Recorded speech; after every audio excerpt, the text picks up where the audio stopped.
When Stan Lee and Jack Kirby first created the X-Men, were they trying to make social commentary about equality in the midst of the civil rights movement?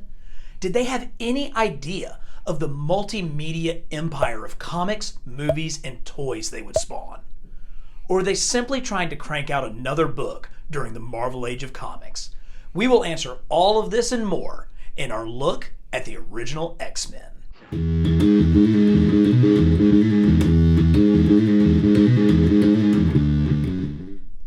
Hey y'all, and welcome back to Carbon Scoring, the best place for comics history and action figures. We're continuing our deep dive into the X-Men, with this volume going all the way back to the beginning, to the Stan Lee and Jack Kirby era. The X-Men told the story of a group of mutants, teenagers with a genetic abnormality that gave them extraordinary abilities. They attended a special school outside of New York City run by Professor Charles Xavier, himself a mutant, who wanted to teach them to use their powers to defend humanity. Stan Lee originally wanted to title the book The Mutants, but publisher Martin Goodman, in a rare creative suggestion outside of his usual go do what DC is doing, hated the name, so Stan switched it to the X-Men, and the rest is history. The first issue of X-Men appeared in July of 1963, only 1 month before Dr. Martin Luther King gave his I Have a Dream speech from the steps of the Lincoln Memorial. I've often thought that comics were uniquely able to reflect current events in a way that novels, television, and movies can't, due to the quick turnaround time from idea to publication. And this was never more apparent than Marvel Comics of the 1960s. Numerous critics have argued that the story of the X-Men parallels major players in the civil rights movement, with the founder of the X-Men, Professor Xavier, working towards a harmonious human-mutant coexistence, reflecting the ideals of Dr. King, while Magneto's rigid attitude towards the defense of mutant kind more closely reflected the philosophy of Malcolm X. This point was driven home in the first X-Men movie, as Magneto parrots Malcolm X's most famous quotation. By any means necessary. Charles, and I intend to fight it.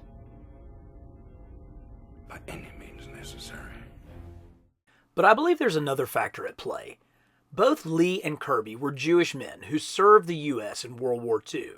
I have to think their war experiences were vital in their portrayal of Magneto, a Holocaust survivor who repeats the sins of the past in the name of the mutant master race.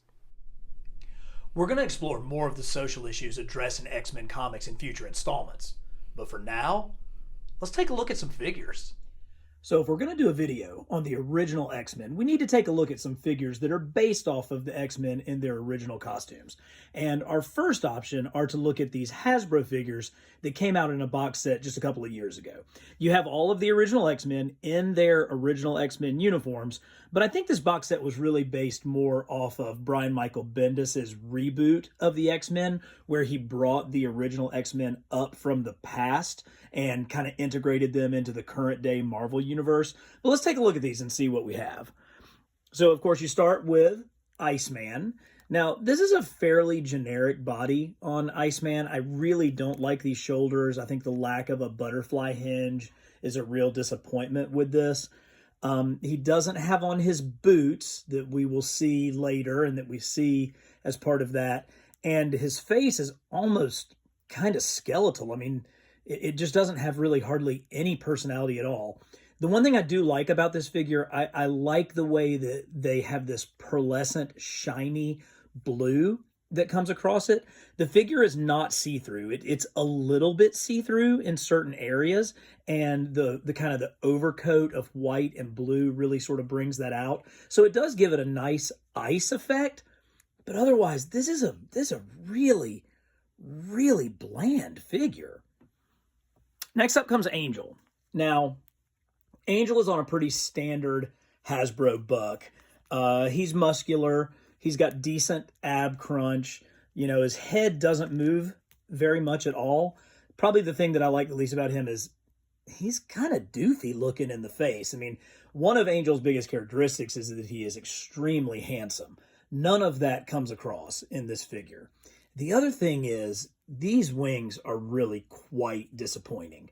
You know, we've seen some stuff that Hasbro has done with wings as far as Falcon and even characters that have different types of wings like Beetle and things like that. And we've seen the incredible wings that Hasbro gave the Archangel figure.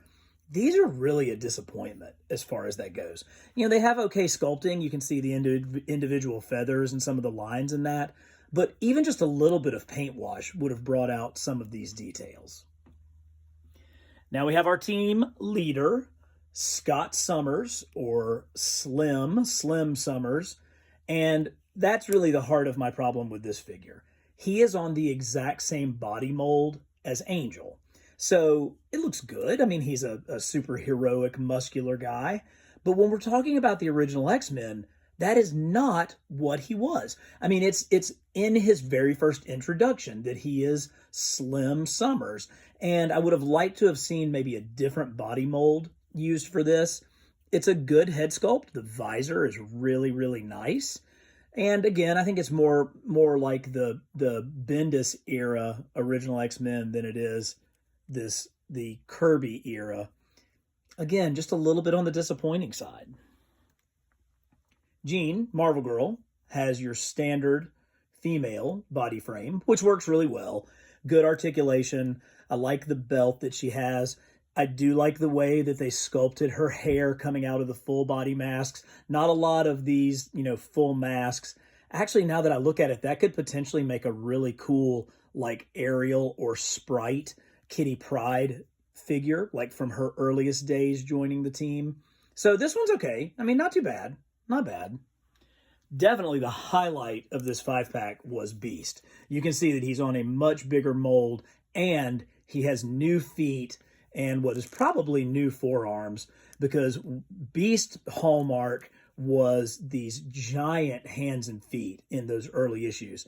Even on the feet, you can see they have sculpted in hair on there. You can really see the detail and a little extra paint wash that they sculpted on those.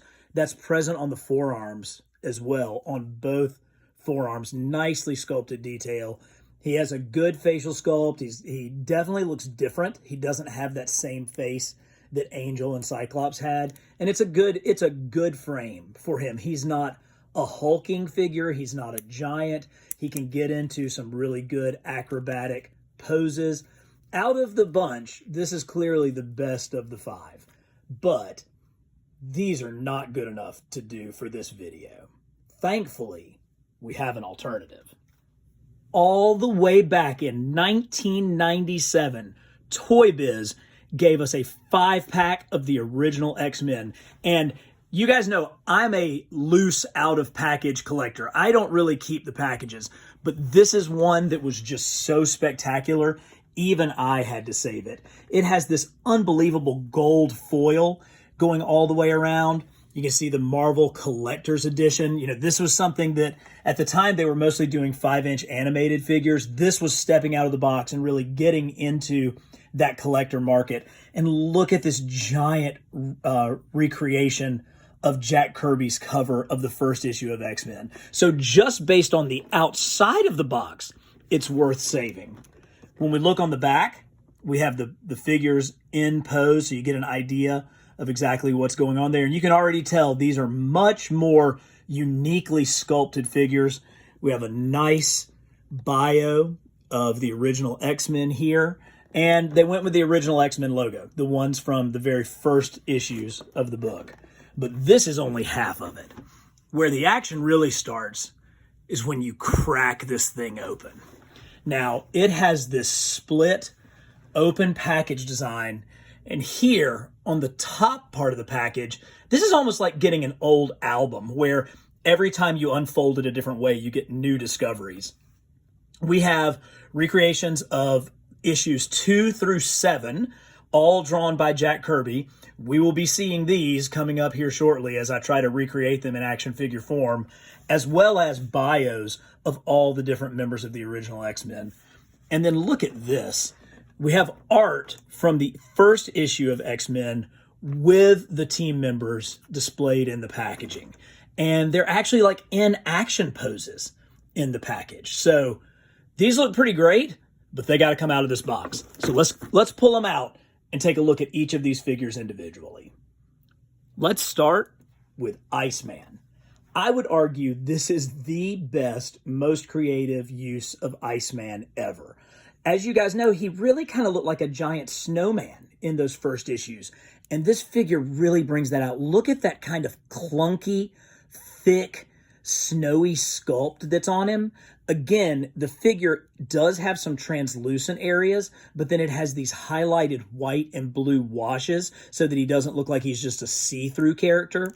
He comes with a snowball in one hand and an ice shard in the other. Now, these are permanently attached to his hands. So, I mean, that's one thing that it would have been nice if those were removable accessories, but at the same time, we're never going to lose them, which is pretty great. Plus, you can see like right through his fingers on this, and the ice shards are almost completely clear. There's not as much of that same paint wash that went into creating the snowman type of look for Iceman here. Again, he's a little bit pre-posed. His torso is twisted a little, and his head tends to work the best kind of looking off to his right. It doesn't really work when you try to have him looking straight ahead, but as he's kind of posed looking to the right, it really, really does great. Now, he's got ball-jointed shoulders, so you can get good range of motion there, and he does have a decent amount of bend at the elbows.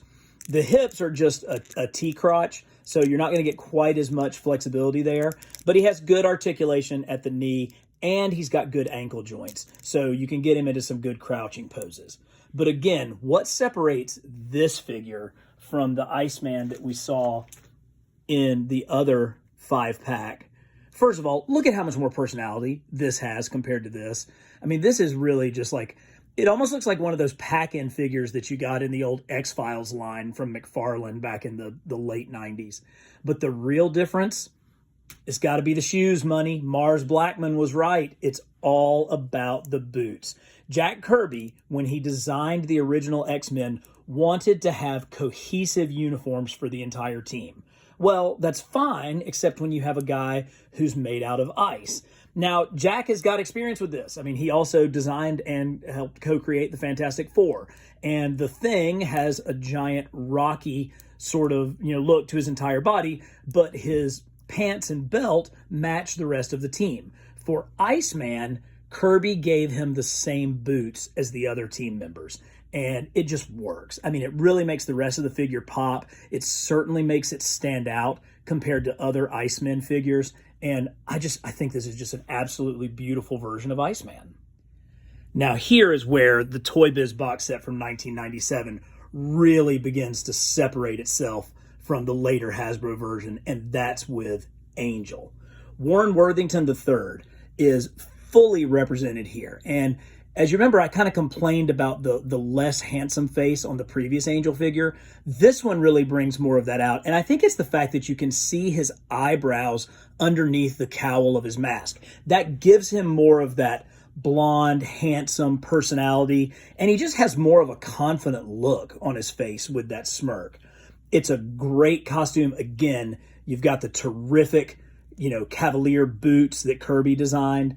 Good articulation. We've got ball shoulders, which really helps with your different flying poses. He does bend at the elbows. It would have been really great if he had a wrist swivel, but he doesn't. Again, like many of those early 5-inch Toy Biz figures, it's just a T hip, but he does have good knee and ankle articulation. But come on, man. It is all about these wings. Look at this. Again, beautiful sculpting all the way around. They've got a little extra brown paint wash in there to really bring out the details. And when you get these things fully spread, it is just a spectacular, spectacular look. They can come down, they spread all the way out across the back. They also have the ability to be articulated here. So you can really kind of change up the angle at which Warren is flying. And they're kind of heavy, so it does sort of throw off the balance of the figure, but that's still such a good look with those wings. And, when we talk about articulation, they went the extra mile and gave Warren a ball-jointed neck. Now, it's not a huge joint, But unlike the other figures, you can get his head back so that he can achieve some of those angel-like flying poses that wouldn't be possible if he just had the simple cut swivel joint. So this is just beautiful. I mean, just absolutely beautiful. And again, compared to, there's no comparison. I mean, one wing of the Toy Biz figure is bigger than both of the wings of the newer Hasbro figure. And you can see when you have the comparison how much that paint wash really helps to bring out the detail in the wings. Beautiful, beautiful figure. Warren Worthington. And it, I mean, even just the broadness of his shoulders. I mean, each one of these figures were uniquely sculpted. They weren't coming off of one buck that they used over and over again. And so Angel's really, because he has this huge wingspan, he was always drawn with really broad shoulders, and this figure brings that out tremendously. So good. Now we have our team leader, and, you know, maybe my favorite X-Man, don't tell anybody, Scott Summers, Cyclops. Now, I fussed about the frame of the last one, and this Cyc still does have some heroic proportions. I mean, he has musculature of his arms, but those are still thinner arms for sure. The big thing is look at how thin he is at the waist. That is a significant difference than even the Angel figure that we just looked at. I mean, he definitely comes, and you can even see the way that they sculpted the folds in his tunic to where it's coming down really, really tight. One of the things that I love about this figure, it has this light piping feature. So when you shine the light on it, it's a little hard to get it to do, but it actually reflects through and comes through his visor. Now, this visor is very accurate with what Kirby drew in those first issues of Uncanny X-Men. And you can see underneath, he has those ruby eyes where that light piping shines all the way through. It's just an absolutely brilliant, brilliant look. And of course, at the time, he would always reach up to signal his visor to turn it on. And this hand sculpt really goes and fits perfectly with that. With many Hasbro figures, we have had hands that were made to go up and like touch his visor, but for whatever reason, the articulation never really worked very well. This one fits perfectly. He has the classic boots. He's got the classic uniform. Still the same kind of limitations of articulation. Ball shoulders, T hips, again with some ankle and knee rockers. But for a 5-inch figure from 25 years ago, hard-pressed to find anything better than this. Love it. Next, let's talk about the soon-to-be most powerful member of the X-Men, Marvel Girl, or Jean Grey. So Toy Biz did a little bit of combining. They used one of their classic female body molds, which didn't require a lot of modification. She looks good in her classic X-Men costume. She does have her full, facial cowl going on. But where they really kicked it up a notch was they gave her rooted hair. And so she's got this nice long ponytail of red rooted hair. What a great touch, on this figure. It would have been easier just to sculpt out a ponytail, but this was, they were really going with a deluxe edition here, and this was a really, really nice addition to that. When we compare her to the other Jean figure, she looks more youthful. She looks more like a teenager, the way that the X-Men were at the time of their origin, and I really appreciate that. But hey, it's all about the Barbie ponytail for sure when it comes to Jean Grey. And finally, Hank McCoy, the Beast. Again, completely new body sculpt. They did do the elongated feet, the elongated hands. Doesn't have quite the level of detail that the Hasbro figure had as far as not having the sculpted hair, but you can clearly see that the hands and feet are meant to be out of proportion with the remainder of the figure. Now, on this one, they appreciated that Beast power is all about his agility. So, of course, you got really nice ball-jointed shoulders here, along with elbow bend articulation. You can really get those into some great kind of 360-degree angles. He does have much, much, much better articulation at the ankle, and so you can get him into some really cool spots like that. But here is where this figure steps out from the rest in the 5-pack. He actually does have ball-jointed hips. Now, they're a little bit primitive compared to some of the ball-jointed hips that we have these days, but this was a new addition, and this was something that wasn't common with Toy Biz action figures at the time. And so adding that really showed that they understood what was important, what was special about the character, and how he could be used. Also, like Warren, he's got a little bit of a neck up and down swivel, which makes sense because when you get him into some of these crouching positions, he's able to lift his head up so that he can look directly into it. And we're going to take advantage of that as we pose some of these figures for the camera. That's going to actually come in really, really handy. Now, I do think that the Beast was the best figure out of the other box set, and really the only one that can kind of give our original Toy Biz box set a run for the money. But overall, I'm still going to stick with my original Toy Biz figures. Stan and Jack didn't last very long on the title. Jack only penciled the first 11 issues and then provided layouts up through issue 19. Stan left an issue later, handing the writing chores over to Roy Thomas. But during their brief run, they did create some of the foundational characters of X-Men lore. The very first issue introduced the team and the man who had become their main antagonist, Magneto. I went back and reread these early issues, and I gotta be honest, they weren't Stan's finest work. The exposition was way too wordy, the misogynistic treatment of Jean was pretty horrific even for the time, and Professor Xavier is an incredibly unlikable character. But the groundwork was there, as the Danger Room was introduced on page 2, and while it was still not officially the title of the book, the X-Men are referred to as Uncanny. Issue 3 sees the introduction of the Blob. Fred Duke's extreme body mass grants him superhuman strength. He is introduced as a circus freak, but Professor X, realizing that he's a mutant, asks him to join the X-Men. He not only refuses, he comes back with the rest of his Carney pals to steal the Professor's technology. The X-Men eventually defeat him, and in the first of many unethical acts, Xavier wipes the minds of everyone of the incident. Hasbro gave us the Blob as just their second Build-A-Figure back in 2007. It is highly sought after, as this is his only Marvel Legend to date. This thing is a mass of grotesque beauty, every ripple of cellulite intricately sculpted. Let's face it, it is so bad it's good. At least they kept his shirt on. Issue 4 featured the return of Magneto and introduced the X-Men's evil mirror images, the Brotherhood of Evil Mutants.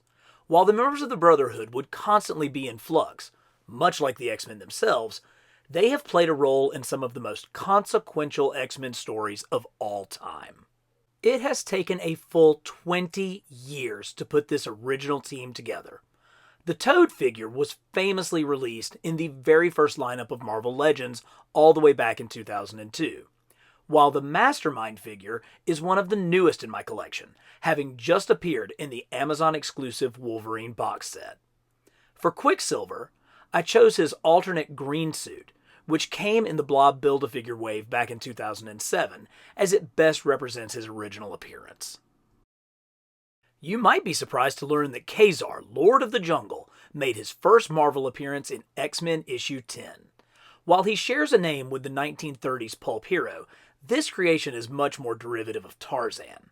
The coolest part of Kazar's backstory is his home, the Savage Land, a dinosaur-populated jungle hidden beneath Antarctica. Kazar is one of the rarest Marvel Legends figures in my collection. He appeared in the 2008 San Diego Comic-Con exclusive Savage Land box set with his partner Shauna the She-Devil and his trusty pet saber-toothed tiger, Zabu. Hasbro actually repurposed Zabu from the tiger in their G.I. Joe Adventure Team Sigma 6 line. And who can forget Juggernaut, who first appeared in X-Men issue 12. Old Juggy here is one of Stan Lee's most literal creations, as the Merriam-Webster Dictionary defines a Juggernaut as a massive, inexorable force that crushes whatever is in its path. It was adopted from the Sanskrit word Jaggannath, meaning Lord of the World. Sounds about right. Juggernaut's character has gotten bigger and bigger and bigger over the years, and his Marvel Legends figures have followed suit.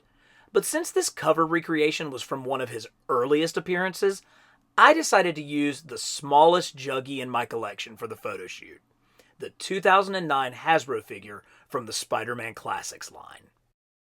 As you can see, this figure, still larger than most in the 6-inch scale, is dwarfed by the subsequent Juggernaut releases. Unfortunately, the original X-Men didn't set the sales charts on fire, and was relegated to bi-monthly status before ending original stories with issue 66. But there was something so genius in that original idea from Stan and Jack, of heroes being hated and feared because they were different, that the book hung around, and would go on to be one of the most revered comics of all time. Be sure to check out some of our other deep dives into the history of Marvel Comics and Marvel Legends action figures.